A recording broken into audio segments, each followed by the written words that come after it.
whatever you do, do not stop praying, okay? Prayer is going to be your answer. I'm telling you, prayer is always going to exceed your expectations. I remember making a video last year and I was talking about the importance of planting your seeds in the morning time, right? And yes, it is always amazing to start your day with God. But you know what else I want to add on to that?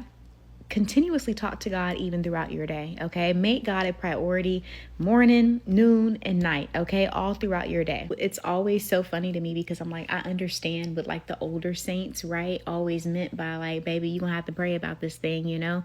And you know, sometimes when you hear that, you're like, I don't want to hear that. Like, I'm going through it right now. You talk about just pray about it, you know? But now that I'm getting older, I'm like, prayer is really that, yeah. Prayer gonna do it every time. Like, y'all, I have seen God move in my life so many times, like, and I have so many different testimonies to share, you know, even with prayer. I'm like, prayer has been the reason why even I am here today. I'm like, even when you think about like our ancestors and stuff, like, I'm like, we are a living witness, like, of somebody's prayer. Prayer is your literal direct 24/7 communication line to God, okay? And when you really think about that, I was thinking about that recently. I was like, God, what a privilege it is just to be able to, you know, have the opportunity to talk to you. I don't even deserve that much, you know? So I'm like, I'm literally talking to the Creator himself every single day, and I get to talk to him whenever I want to.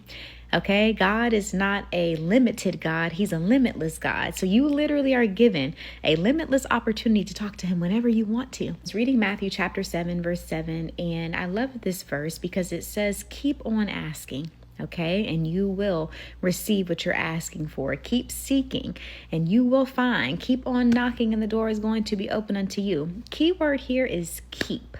Okay, keep. Keep means to be consistent. Okay, so you got to be consistent in your prayers. You have to always be talking to God. Okay, make your requests known to him. But when you do, Jesus tells us to make sure that we go on faith alone.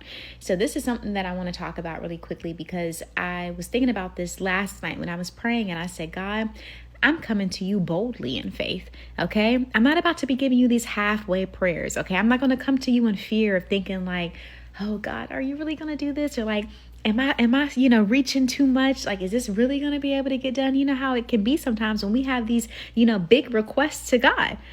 But let me tell you something. Don't limit God. Don't limit yourself. Ask God to take away any type of limiting thinking, okay, any fears, any anxiety, anything standing in the way, okay, of you wanting to come to him boldly in faith and asking him to move on your behalf. Little do you know, God already knows what you need and what you want before you even come to ask him, right? So even at that point, it's like, why not be bold to go to him and ask him, you know, for what you need? And I think the amazing thing is, he typically will always give us what it is that like we're needing or wanting in a way we would have never thought or imagined because he has to get the glory, right? So I just want to remind you, do not stop praying, okay? That prayer is going to be your answer for what it is that you're needing God to do, okay? Whatever it is that you're looking for him to move, you know, and, you know, provide for you and do for you, whether it's job, relationship, marriage, life, health, I mean, whatever it is,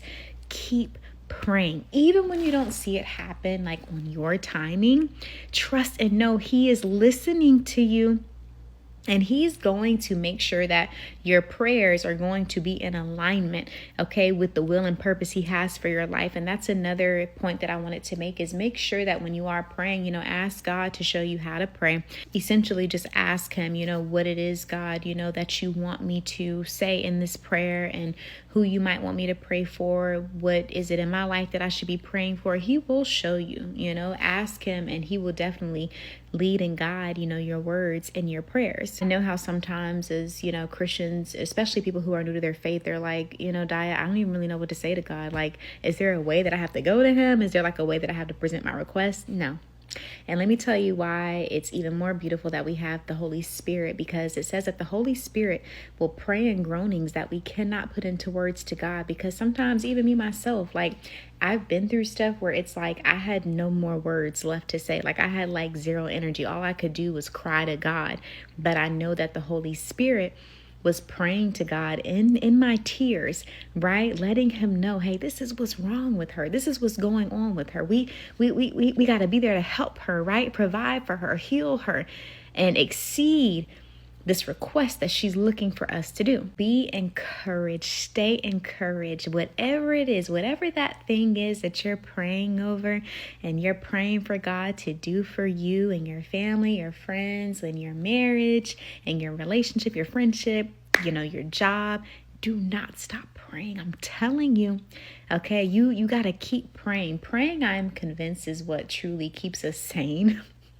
It's really keeping us not only alive, but actually is allowing us to live, right? Because there's a difference between just being alive and then like actually living, right? And I notice that even when I go throughout my day, if I'm not praying or talking to God, I feel off. I start getting in my head. I start worrying and leaving room for stress and anxiety come into play.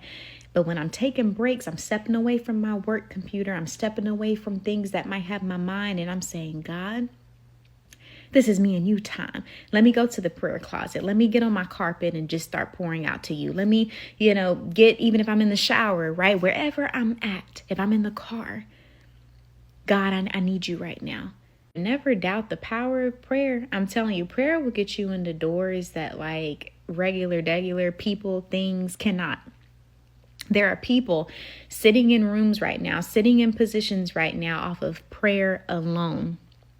God is not only going to meet your need and want, he's going to exceed it. He wants to see, is she going to be in constant prayer and constant communion with me?